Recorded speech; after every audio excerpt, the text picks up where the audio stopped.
Subtitles are available in several languages. 69-year-old Palestinian Layla Khaled, once a medical student, became a resistance fighter for the PFLP movement, the Popular Front for the Liberation of Palestine, and with others hijacked an aeroplane in 1969. She was convicted and later released in an exchange deal. Forced to flee her home in Haifa in the 1948 catastrophe, she famously demanded the pilot of hijacked flight TWA-840 to fly over Haifa so she could see her hometown inaccessible to her after the creation of Israel.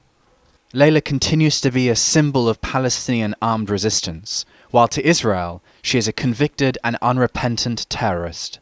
She now lives with her husband and 2 sons in Jordan. I met her during her recent visit to Gaza in a PFLP office.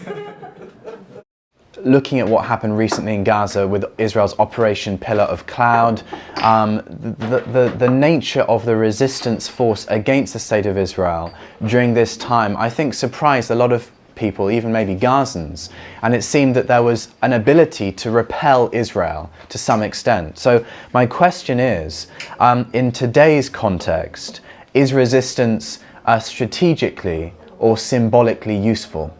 It's always strategic, because when there is occupation, there is always resistance.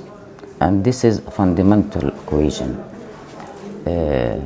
History taught us that freedom and liberation cannot be achieved without facing reactionary violence except by revolutionary resistance. And this is guaranteed by the international law. The 8th item of the United Nations Charter says people under oppression and occupation have the right to resist, including armed struggle. So we are defending ourselves, and as you said, Israel was the first one to be shocked by the resistance itself. This is our people, our factions learned from last war in 2008 that they have to prepare themselves for another battle because the war did not end. This is a battle now, and we are proud of the resistance and our people. The main thing that resistance united the people in spite of the division, while negotiations divided people. And this is one of the main achievements.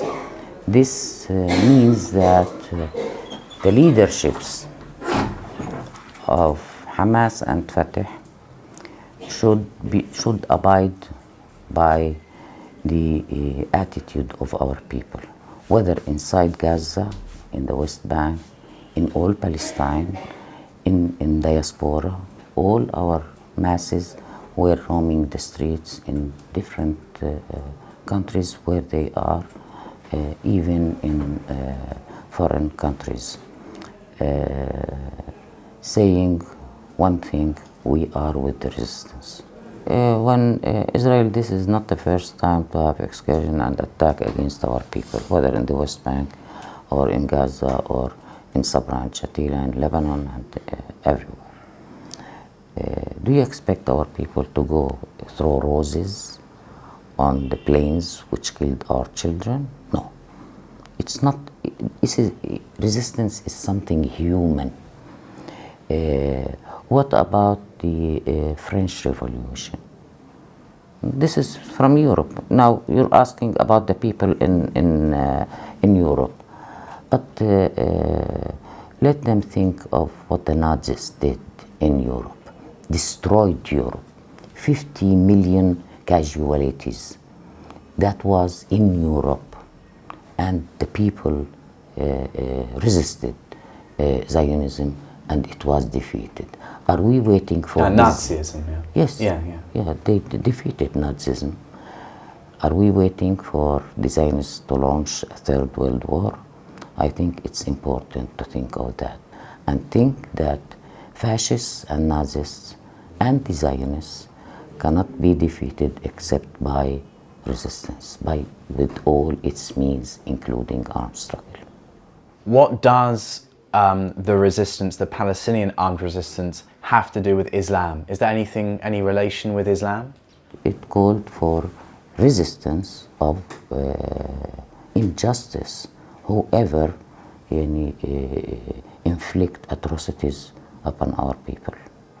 Looking at the successful UN bid, I personally see this as a consolidation of the two-state resolution to the injustice. So you famously asked the pilot to fly over Haifa to see your homeland. So my question is to you, what of the one-state solution? Do you support it? If so, why? And if so, how? How does one get there?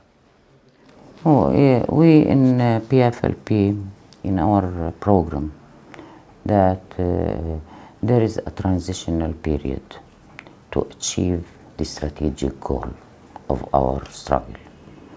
And the program that all factions were united in PLO, that right for return, right for self-determination, building our own state with Jerusalem its capital. These are the goals of our struggle as a transitional period to establish democratic Palestine. And I think that this is realistic also. But we can never, and we don't accept the solution of the Americans, who are the supporters of our occupants. That two-state solution means that we give up 78% of our land. Anyhow, the core issues of the whole thing, of the Palestinian cause, lies in two: the land to be sovereign over, and the return of the refugees. Any solution that doesn't deal with two issues, I think it will not last long. Oslo Accords proved that it's a failure for both sides, who signed and who accepted this signature.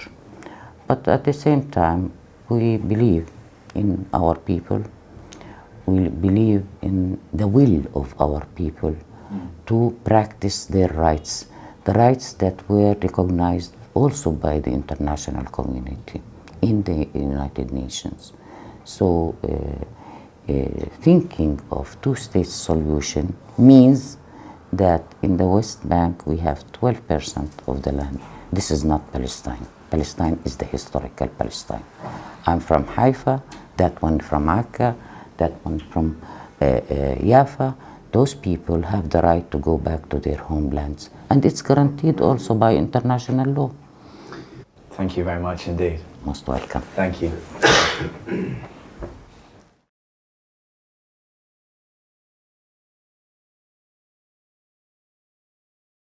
From Britain? Yeah. Okay, when you go there, ask them if anybody attacks their homes, would they smile in front of their occupants? I don't think so. This video's production was made possible by Gaza Report's funders. Visit GazaReport.com for more insight into the situation afflicting Gaza.